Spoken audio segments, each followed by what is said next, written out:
What up, guys? Your boy Lowe's from RC Locals coming to you with a update on my slash build. Well, I guess it's already built. I could not wait to get it done, and I don't know why I didn't just record the whole process, but I did it. Instead, I decided to proceed with the build. Showing you my light kit. The light kit came out really well, especially my rear ones. I love these things. They will actually switch colors. They have these little light boards up on the top, and you can literally just go through them and choose what color you want. It's pretty cool. It has like 7 different colors. It's an option. Looks sick at night. I mean, it looks sick at night going down the street. People are like, "What in God's green earth?" One of them did go out on me, but there she be, my little bumblebee. Alright, so we'll get to it here, guys. So pretty much, I have a completely, fully modified slash everything. Have GRPs all the way around. Currently have my shocks out, that's why it is actually slammed to the ground. We could go over my body, how I did that, or why I did that. I did all that so for more airflow. Better airflow. Didn't necessarily put it into, actually had that under there as my spacer for the bottom. I didn't necessarily get too technical for all this. I just kind of use common sense in how airflow moves. Had to cut a good portion of the front section out just to get my light kit to fit. You know it, baby. To the bone. Which I'm also a proud U.S. citizen. Love this country.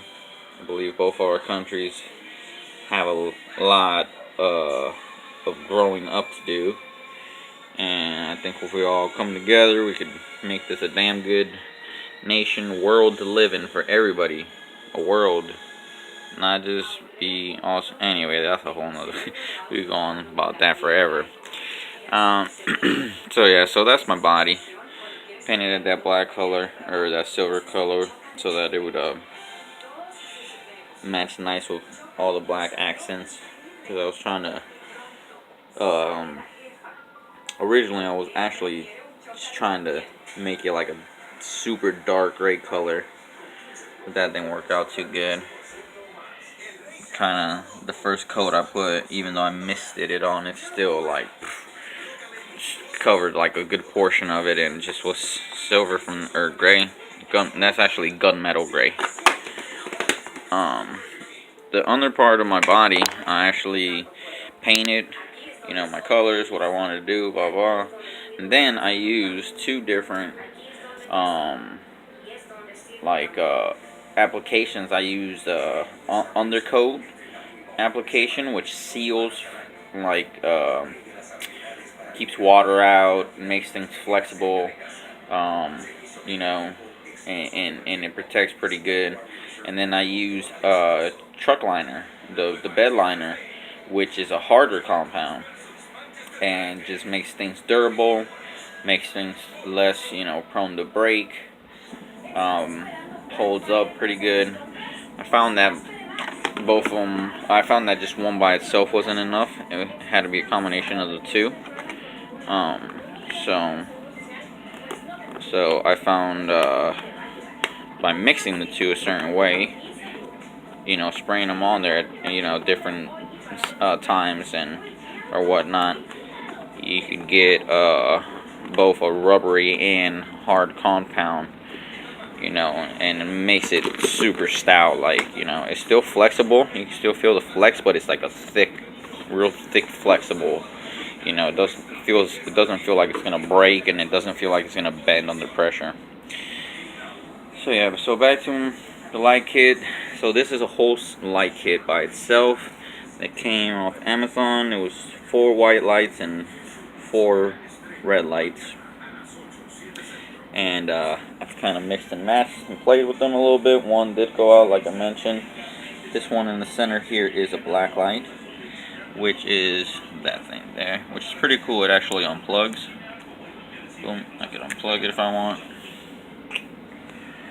and in case I have to remove the harness or whatnot. So that's pretty cool. And then I kind of had a wire on my, and then I have 5 of those actually. I have one there and then one on each AR. And that's what makes the rims glow. Yes, I know. It's pretty cool. Then I put some blue LEDs on my inside of my Nerf bars. Way better use of the Nerf bars, I believe, than to be putting battery trays on them, which raises your gravity, or your center of gravity, which I'm completely, you know, not gonna lie. So that blue, the way the lights glow on my camel job is just so dope. So that is the LCG chassis, dyed black, and then I tried to do like a camel thing on it, but it kind of it backfired a little bit. But yeah, I mean, honestly, I'm stoked. I love it, and I love how it came out. You know, just it looks good with the lights on it. So we could talk about that bad boy right there. So that's a 2000 kV Gould motor.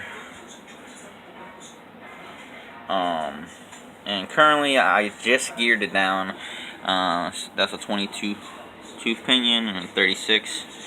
I'm planning on just doing some garage drifting with it here. It's about to get it snowy and rainy, and this is my speed run car.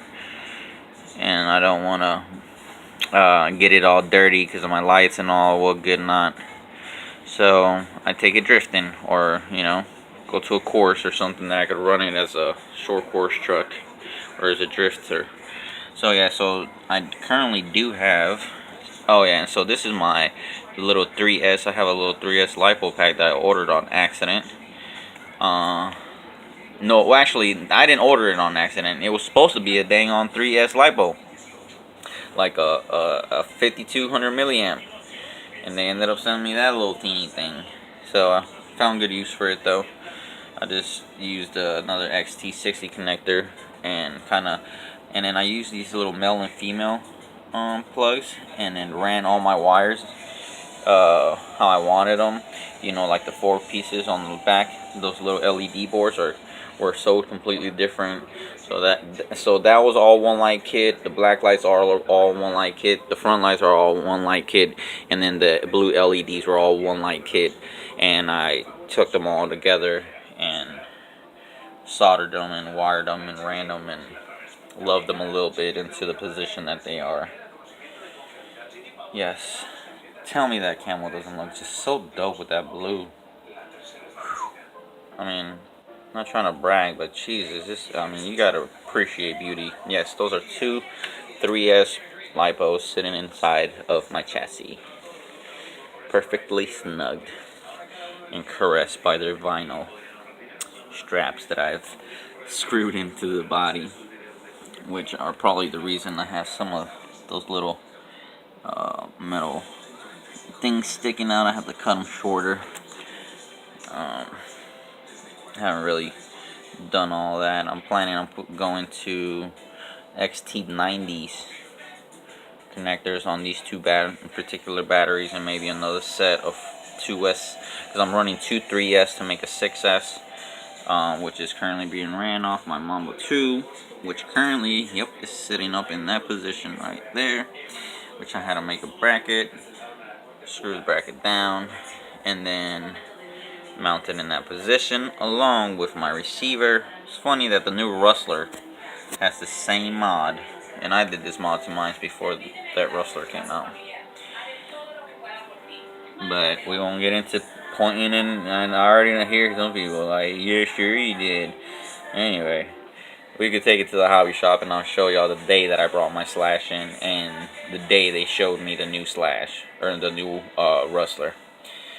We could make a vid all together, yeah. Y'all could comment below if y'all want me to do that. I'll go ahead to my local hobby shop where it happened.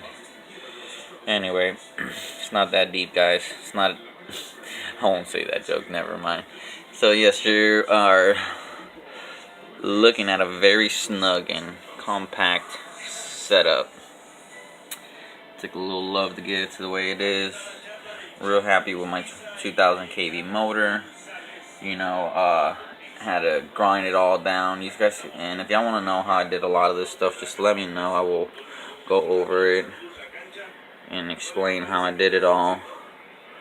I'm currently about to go lower my shocks because I want it the lowest ride height, which is this last hole here, and I want to say what the lowest would be, the top hole.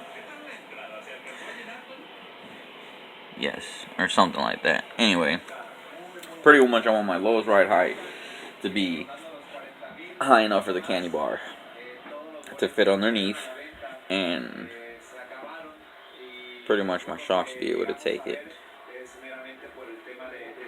Alright guys, if you have any questions, get at me. Peace.